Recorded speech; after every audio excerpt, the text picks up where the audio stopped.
అవసరాల కోసం లేదా కుటుంబంలో తన రాజకీయ స్థానం కోసం పాటు పడుతున్నట్టుగానే కనిపిస్తుంది తప్ప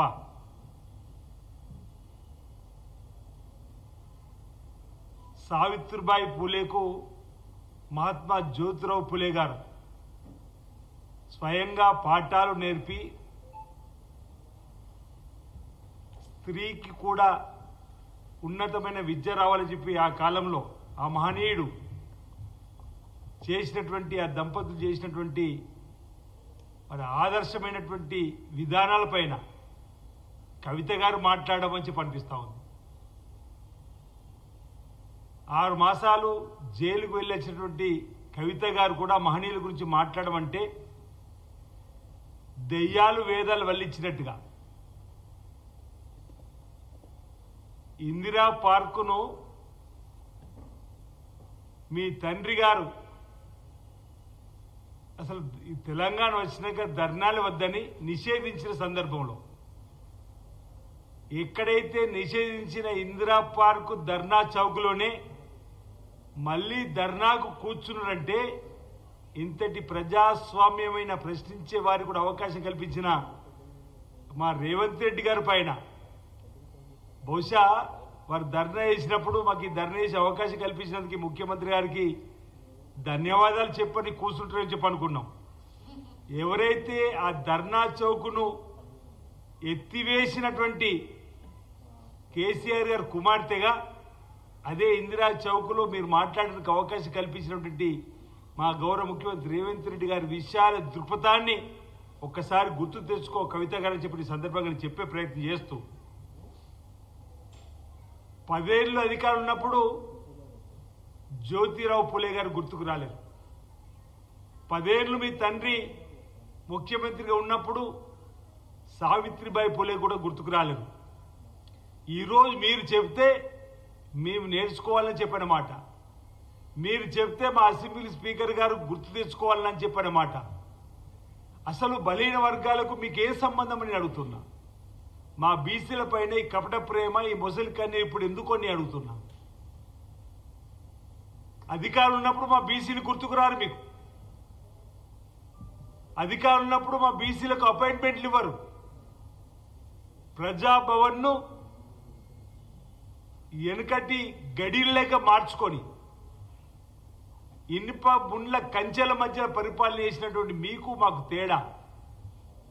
ప్రజాపాలన, ఇందిరమ్మ పాలన, గౌరవ ముఖ్యమంత్రి గారు రేవంత్ రెడ్డి గారు పదవి బాధ్యతలు స్వీకరించిన 3 గంటల్లోపనే మీ ప్రగతి భవన్కున్న ముండ్ల కంచెలను తీసివేసి అక్కడి ప్రజాభవన్కు మహాత్మా జ్యోతిరావు పూలే నామకరణ చేసినటువంటి మాకా మీరు శుద్ధులు చెప్పేదని అడుగుతా ఉన్నా. మీరేమో వాటి గడిలుగా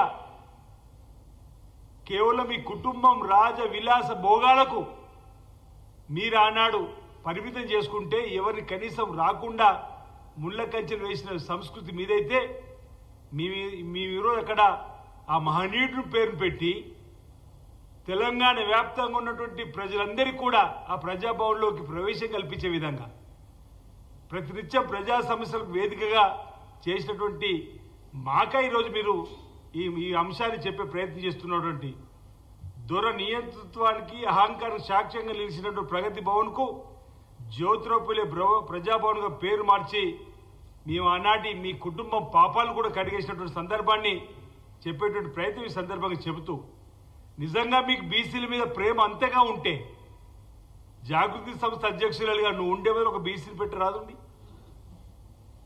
అరే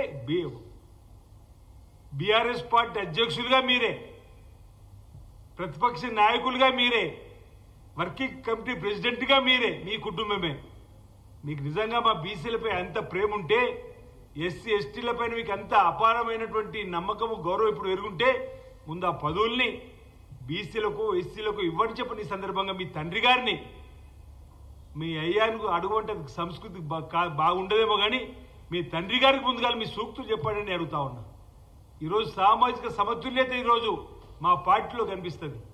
మా జాతీయ అధ్యక్షుడిగా మల్లికార్జున్ ఖర్గే ఒక దళితుడిగా ఉన్నటువంటి పెద్ద ఆయనకి ఇచ్చినటువంటి సందర్భం. ఇక్కడ ప్రదేశ్ కాంగ్రెస్ కమిటీ అధ్యక్షునిగా మహేష్ కుమార్ గౌడ్ గారికి ఈరోజు ఓ బీసీకి పట్టం కట్టి ఈరోజు మీ ముందుకు పోతున్న సందర్భాన్ని ఒకసారి గుర్తు చేసే విధంగా మీ పదవులను మీరు అంటిపెట్టుకొని ఈరోజు మా పైన విమర్శలు చేయడం మానుకో కవిత గారని చెప్పని సందర్భంగా మేము కాంగ్రెస్ పార్టీ పక్షాన్ని చెప్పేటువంటి కార్యక్రమం చేస్తూ ఈరోజు బీసీల గురించి మాట్లాడే అర్హత లేనటువంటి మీకు ఆ రోజు ఒకటే రోజు కులగణన సర్వే అని చెప్పి సమగ్ర సర్వే అని చెప్పి ఆగే మేఘాల మీద దేశ విదేశాలందరూ కూడా తెప్పించి ఏర్పాటు చేసుకొని అసలు మీ కులగణన ఎప్పుడైనా బయట ప్రపంచానికి వచ్చింది ఏమో మేము వెబ్సైట్లో పెట్టమని చెప్పిన మాట అంటుందందుకు విన్నా. అరే మీరు ఆనాటి కులగణన క్యాబినెట్లో పెట్టలేరు, అసెంబ్లీ వరకు తీసుకురాలేరు.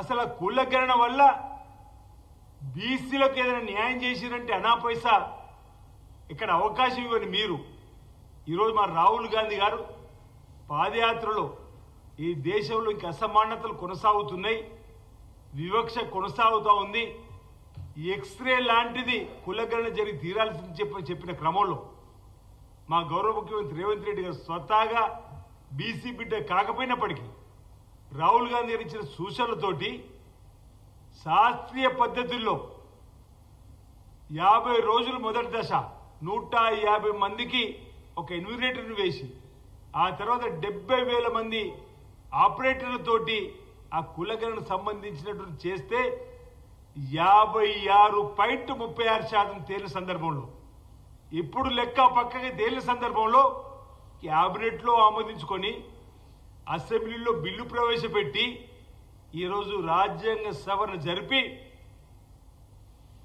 లోకసభలో షెడ్యూల్ 9లో చేర్చాలని చెప్పని మేము గట్టిగా ప్రయత్నం చేస్తుంటే దాన్ని కూడా తప్పొట్టే విధంగా ఈరోజు బీసీ సంఘాలన్నీ కలిసి ధర్నా చేస్తే జనతా మంతర్లో వచ్చి మద్దతు ఇవ్వాల్సింది పోయి ఎందుకు రాలేదో సమాధానం చెప్పలేక ఆ ధర్నాను కూడా ఈరోజు విమర్శించేటువంటి సందర్భం తప్పనిసరిగా మేము తీవ్రంగా ఖండిస్తూ ఉన్నాం. ఇది సరైనది కాదన్నమాట. ఈరోజు మేము అసెంబ్లీలో బిల్లు ప్రవేశపెట్టే కంటే ముందు కామారెడ్డిలో 42% రిజర్వేషన్ ఏదైతే ఇస్తామన్నామో పార్టీ పరంగా మేము ఇవ్వడానికి సిద్ధంగా ఉన్నామన్నాం. ఈరోజు రాజకీయంగా 42% కాకుండా విద్యా ఉద్యోగాల్లో కూడా ఈరోజు 42% రిజర్వేషన్ ఇవ్వాలని చెప్పని మేము ముందుకు పోతుంటే ఈరోజు మీకు మా బీసీలు గుర్తుకొచ్చినటువంటి సందర్భంగా అధికారం పోయిన తర్వాత ఇందిరా పార్కులో పనికి మారిన ధర్నాలు చేయడం తప్ప మరొకటి కాదన్నమాట సందర్భం చెప్తూ ఏదనంటే మా రేవంత్ రెడ్డి గారు ముఖ్యమంత్రి అంటే కళ్ళల్లో నిప్పులు పోసుకుంటారు ఆయన చూస్తేనే. ఆ కుటుంబం యావత్తు అటు కేసీఆర్, ఇటు కేటీఆర్, అటు హరీష్, ఇటు సంతోష్రావు, ఇప్పుడు ఆఖరికి వీరు కవిత గారు ఎనుముల రేవంత్ రెడ్డి గారు ఇంటెలిజెన్స్ అనేది ఉండవు దాని మీద మాకు అనొచ్చు.